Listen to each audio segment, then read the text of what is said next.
अहले जन्नत का बिस्तर सुरुरुम मरफूआ, ऊंचे ऊंचे तख्त होंगे।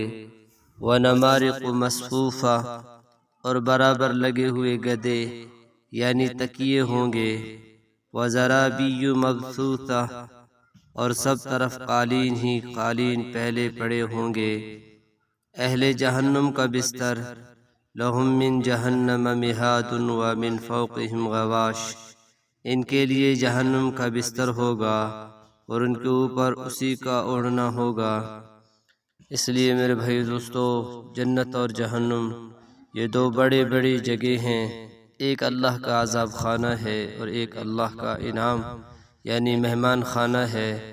तो उसके लिए आज दुनिया में तैयारी करनी है, जिससे जितनी हो सके आज तैयारी कर लें, कल को फिर कुछ भी हाथ ना आएगा।